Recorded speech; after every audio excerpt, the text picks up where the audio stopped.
Well, good morning from a very sunny Peckforton, up in the hills in Cheshire on the Sandstone Trail, a location I shot last year with my large format camera. But I'm travelling a little bit lighter today, just brought the medium format Bronica, and I'm not really sure what I'm going to shoot, so I'm just going to go with the flow and see what I can find. Well, I'm glad to say I'm underway and I have the first shot in the bag. So let me just talk you through what I've got here. If you can see behind me there, I have this little group of trees. I'll show you a close-up in a second. And I have some trees sat behind it which are giving a nice backdrop. Now I've tried to keep the sky as minimal as possible because that's going to drag your eye out the frame. But my intention here is to have this strong group of trees in the foreground and then the sort of softening layering into the background. And to that effect, I've actually tried shooting this with two different apertures. Initially I've gone for f5.6, focused on the tree stumps themselves, the trunk, sorry, and that's giving a soft background. And I might prefer a slightly more defined background, so I've also shot it at f16. That's not going to be pin sharp in the background, but it's going to give a lot more definition. So I can choose later which of the images I prefer. Now, no filtration was used with this shot. I had a look at different options like yellow and green. I previewed them with my little Panasonic LX5, but nothing really made a difference. I like the clean look of the unfiltered shot. So took it with HP5 Plus film. Relatively straightforward and easy and a good start to the day.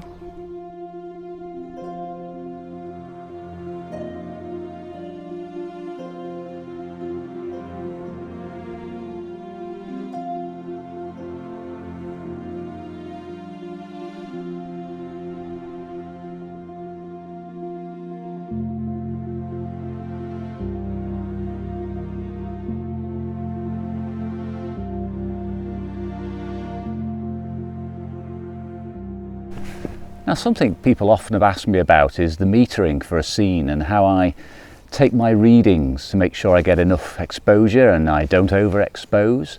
Now, I use this Sekonic spot meter. It's quite an old model now, it's the L508.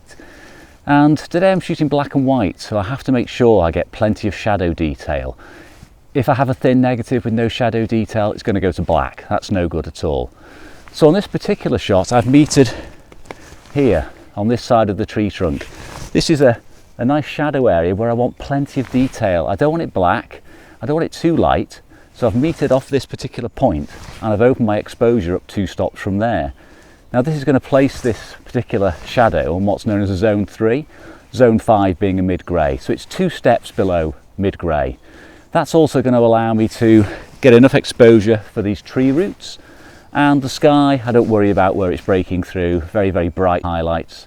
I can always take that down slightly in Lightroom later.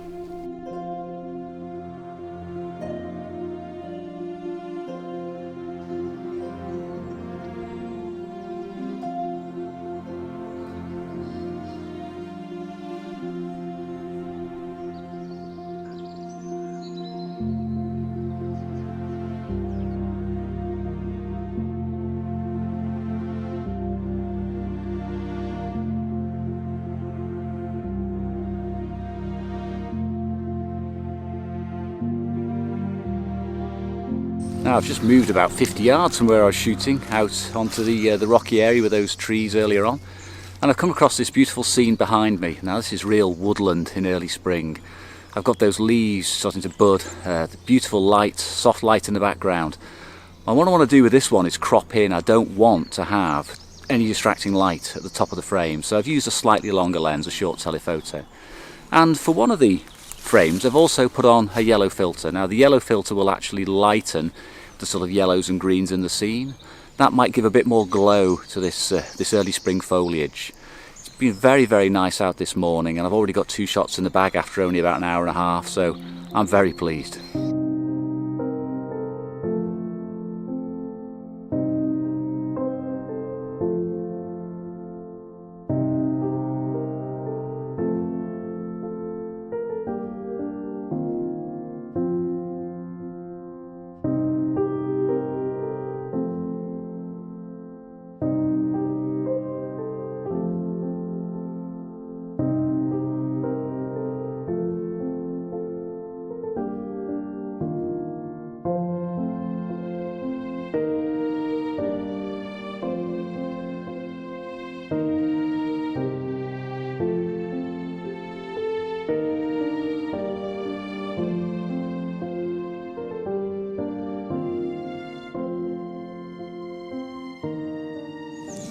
Now something I'm making good use of today is my little Panasonic LX5. Now this is a relatively old camera that came out about 2010. This is my second one. I've had one for a few years, sold it foolishly, and I bought it again for about £50. Now the reason I had one originally and the reason I have one again now is because it makes a perfect preview device, and there's a couple of reasons for that. The first is there's a little switch on the lens barrel itself for the aspect ratio.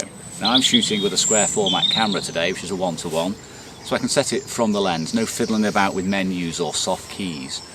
The second reason is it has a step zoom. Now that step zoom, which a lot of compact cameras have, is also unique I think on this camera, because when I change the aspect ratio, the step zoom shows me the actual focal length for that aspect ratio. So if I had it in a normal sort of 3:2 format, it might show 35mm. When I push the little lever over to 1:1, it shows 42mm. Now that means that when I'm shooting with my square format cameras, I can match the focal length from this camera to the Bronica's lenses, so I can do a lot of the work up front with this camera before I break out the big one and start fiddling about, because that takes quite a while to set up. This means I can get much better images much quicker, which means I can actually work faster in these changing light conditions.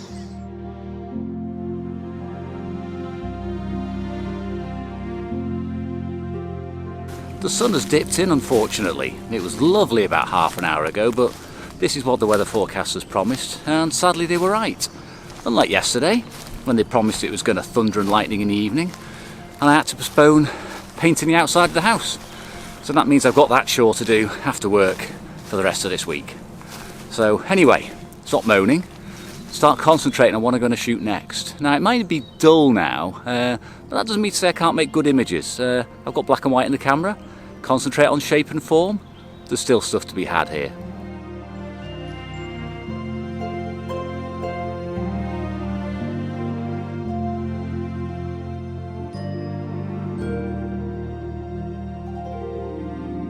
Well, the rain's come in unfortunately and caught me. I'm only about 5 minutes from the car as well, which is a shame, and I never managed to get the extra shot I wanted. But still, I've had a great time. I've really enjoyed it. I am a bit of a rain magnet, so this isn't unusual for me. It was quite expected, but yeah, still nice to be out on this lovely spring morning. I'll be back again soon for another shoot, so thanks for watching.